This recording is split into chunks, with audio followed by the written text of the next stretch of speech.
जब हामी company create गरिसक्छौँ, company create गरिसकेर जब लिस्टमा आइसकेपछि यो ट्यालीको यस्तो किसिमको एप्लिकेसन विन्डो देखा पर्छ। यतापट्टि गेटवे अफ ट्याली भनेर आइरहेको हुन्छ, यतापट्टि सिलेक्ट नभएका दुईटा कम्पनी बसिरहेको हुन्छ र यहाँ माथि select company list of selected company भनेको हुन्छ यहाँ कुनै पनि छैन यसलाई। र टिएसआई म्यानुफ्याक्चरिङ कम्पनी र त्यसपछि टिएसआई ट्रेडिङ कम्पनी भनेर यहाँ दुईटा नेम अफ कम्पनीमा लिस्टमा देखा परेको छ। लास्टमा खोलेको कम्पनी टिएसआई म्यानुफ्याक्चरिङ कम्पनी चाहिँ सेलेक्ट हुनु पुगेको छ अहिले। र यतापट्टि हेर्ने हो भने हामीले कम्पनी इन्फो गेटवे अफ ट्यालीको कम्पनी इन्फो भन्ने चाहिँ पार्टमा हामी यहाँ देखिरहेको हुन्छौँ। Select company, shut company, create group company, यस्तो यस्तो एल्टर र यसरी आइरहेको हुन्छ। र यसबाट हामी फेरि डाउन एरोमा प्रेस गर्दै हामी क्रिएट कम्पनीमा पुग्न सक्छौँ। जब हामी यसलाई इन्टर गर्छौँ फेरि अर्को एउटा कम्पनी क्रिएट गर्नको लागि उसले प्रम्प्ट गरेको छ यो डाइरेक्टली /tally डाटा, त्यसपछि नेम अफ कम्पनी। हामी एउटा कम्पनी नाम फेरि यहाँ एउटा क्रिएट गरौँ, प्र्याक्टिसको लागि पनि हुन्छ। टिएसआई कम्पनी, यो एउटै नाम जस्तो देखिए पनि हामीले आवश्यकता परे अनुसार यो कम्पनीको नाम चेन्ज गरेर आफ्नो आवश्यकता अनुसार बनाउन सक्छौँ। यहाँ टिएसआई कम्पनी प्राइभेट लिमिटेड यो मेलिङ नेममा दिएको छ। एड्रेस बानेश्वर, काठमाडौँ, नेपाल, यसरी हामीले यसको एड्रेस राखेका छौँ। एड्रेस राखिसकेपछि अब यहाँ आयो स्ट्याच्युटरी कम्प्लेन्ट्स फर भनेको छ इन्डिया भनेर यसले तोकेको छ। यहाँबाट इन्डिया सिलेक्ट भएकोले हो। त्यसै गरी हामी अरू धेरै कन्ट्रीहरूमा पनि हाम्रो यसको यो ट्याली चलिरहेको हुनाले, जस्तै इन्डिया भयो, इन्डोनेसिया, मलेसिया, सिङ्गापुर, युके, यी विभिन्न कन्ट्रीमा पनि हाम्रो यो ट्यालीको प्रयोग बढ्दै गइरहेको हुनाले स्ट्याच्युटरी कम्प्लेन्ट्स यहाँ सिलेक्टमा आएको छ। तर हामी अहिले यहाँ नेपालमा बसेर गर्दैछौँ र नेपाल भन्ने यहाँ लिस्टमा नभएको हुनाले हामी यो स्ट्याच्युटरी कम्प्लेन्ट्सलाई अब ननमा राखिदिन्छौँ र यसलाई इन्टर गर्छौँ। र अहिले यतिखेरलाई यो डिसेबल भएको छ अथवा ननमा गएर बसेको छ। अब एकैचोटि यसले इमेल एड्रेस मागिरहेको छ, कम्पनीको रियल इमेल एड्रेस यहाँ चाहिएको छ।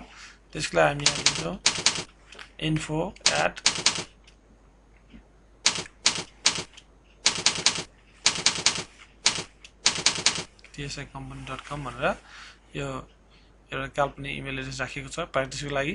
र हामी फेरि इन्टर गर्छौँ। यो फेरि यसले करेन्सी सिम्बल सोधिरहेको छ। करेन्सी सिम्बलमा हामी ल रुपिज नै कायम राखौँ। यसमा एनसी रुपिज लेखिरहनुपर्छ भन्ने छैन, रुपिज मात्रै राख्न सकिन्छ। अहिले यसले फेरि सोधिरहेको छ एकाउन्ट टाइप कस्तो हो भनेर, मेन्टेन कस्तो खालको एकाउन्ट मेन्टेन गर्ने भन्दाखेरि एकाउन्ट विथ इन्भेन्ट्री हो कि हामी आवश्यकता अनुसार एकाउन्ट रनली पनि क्रिएट गर्न सक्छौँ र एकाउन्ट विथ इन्भेन्ट्री पनि क्रिएट गर्न सक्छौँ। र एकाउन्ट्स रनली भन्ने चाहिँ धेरै रेयर केसमा मात्रै हुन्छ। प्रायःसो कम्पनीहरू कि त म्यानुफ्याक्चरिङ कम्पनी कि ट्रेडिङ कम्पनी नै हुन्छन्। त्यसैले गर्दा हामी ट्रेडिङ या म्यानुफ्याक्चरिङ कम्पनीमा इन्भेन्ट्रीको महत्त्वपूर्ण भूमिका हुन्छ।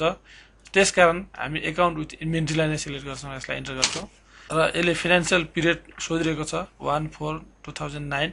यसलाई पनि हामी यो फाइनेन्सियल पिरियड फ्रम यो पनि कायम राखौँ। त्यसपछि बुक बिगिन फ्रम पनि यसैलाई कायम राखौँ, इन्टर गरौँ। त्यसपछि अब ट्याली भल पासवर्ड सोधिरहेको छ, हामी यसमा पासवर्ड दिन सक्छौँ। 1 2 3 अहिले राखौँ र कन्फर्म उसले रिपिट गरेर माग्छ, 1 2 3 नै गरौँ। पासवर्ड रिपिट गर्ने काम भयो। त्यसपछि सेक्युरिटी कन्ट्रोल युज गर्ने कि नगर्ने भनेर सोधिरहेको छ। हामी यसलाई सेक्युरिटी कन्ट्रोल गर्ने सिस्टममा चाहियो नै, गोपनीयता भङ्ग हुन नदिनको लागि पनि हामीले सेक्युरिटी कन्ट्रोल युज गर्छौँ। त्यसले गर्दा यसलाई यस गरिदिउँ, इन्टर गरिदिउँ। यस भइसकेपछि अब फेरि यसले एडमिनिस्ट्रेटर नाम सोधिरहेको छ, हामी यसमा एउटा नाम दिउँ, राम हरि श्याम, यस्तो कुनै एउटा नाम हामी यसरी दिन सक्छौँ। यसलाई इन्टर गरौँ।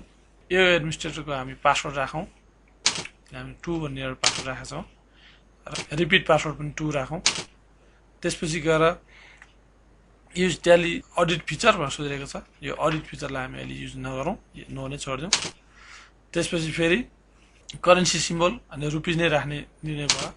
त्यसपछि यहाँ इन्डियन रुपिज सट्टा हामी कुनै पनि इन्डियन रुपिज हुन रुपिज मात्र लेख्न पनि सक्छौँ। यसरी रुपिज मात्र पनि हामीले लेख्न सक्छौँ। यसलाई फेरि इन्टर गरौँ। डेसिमल प्लेसेस 2 नै ठिक छ। त्यसै गरी सफिक्स टु एमाउन्ट भनेको चाहिँ यो is symbol suffix to amount भनेर सोध्छ।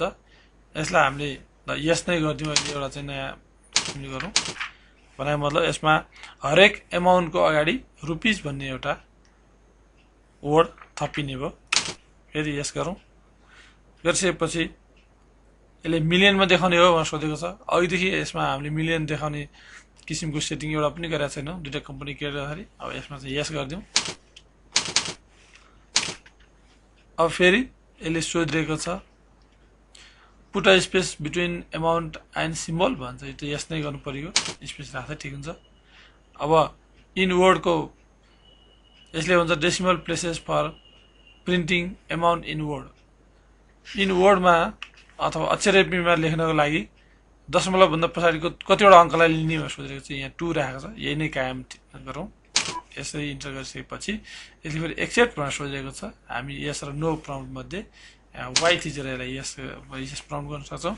र क्रिएट कम्पनी क्रिएट गर्नुभन्दा पहिला उसले ट्याली भल पासवर्ड माग्छ। रियल एडमिनिस्ट्रेटर अथवा युजरले यो एकाउन्टिङ प्याकेज प्रयोग गरिरहेको छैन थाहा पाउनको लागि पनि यसले पासवर्ड मागिरहेको हुन्छ सेक्युरिटी कन्ट्रोलको लागि। र हामी यसलाई पासवर्ड दिन्छौँ। रियल पासवर्ड दिएपछि युजर नेम मागिरहेको छ। हामीले युजर नेम दिएका थियौँ SYAM। अब त्यसै गरी उसको पासवर्ड 2 दिएका थियौँ। यसलाई इन्टर गरौँ। अब यसरी फेरि एउटा कम्पनी जनरल कम्पनी क्रिएट गर्ने काम भयो। यो कुनै ट्रेडिङ र म्यानुफ्याक्चरिङमा तोकिएको छैन, कम्पनी मात्र भनेर हामीले एउटा जनरल कम्पनी पनि हामीले यहाँ क्रिएट गर्ने काम गऱ्यौँ। अहिले यहाँ तीनटा लिस्टमा 3टा कम्पनी देखेको छ। एउटा TSI कम्पनी प्राइभेट लिमिटेड, एउटा TSI manufacturing company private limited, अर्को TSI trading company private limited. जसमध्ये लास्टमा क्रिएट गरेको कम्पनी बाई डिफल्ट अहिले सेलेक्टेड कम्पनीको रूपमा TSI कम्पनी प्राइभेट लिमिटेड चाहिँ सेलेक्टेड कम्पनीको रूपमा आएको छ। र यसको पनि कुनै भाउचरहरू क्रिएट भएको छैन। र हरेक कुनै पनि कम्पनी अन्तर्गत कुनै पनि भाउचर क्रिएट नभएको कुरा देखेर नो भाउचर इन्टर भनेर यसरी हामीले चाहिँ कम्पनी विभिन्न प्रकारको विभिन्न फिचरको कम्पनीहरू क्रिएट गर्न सक्छौँ।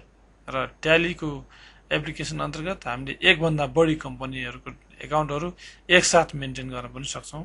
र सबैको भिन्न भिन्नै डाटाबेस क्रिएट हुन जान्छ। र हामीले एउटै प्लेटफर्मबाट भिन्नै कम्पनीको एकाउन्टिङ सिस्टमलाई मेन्टेन गर्न सक्छौँ।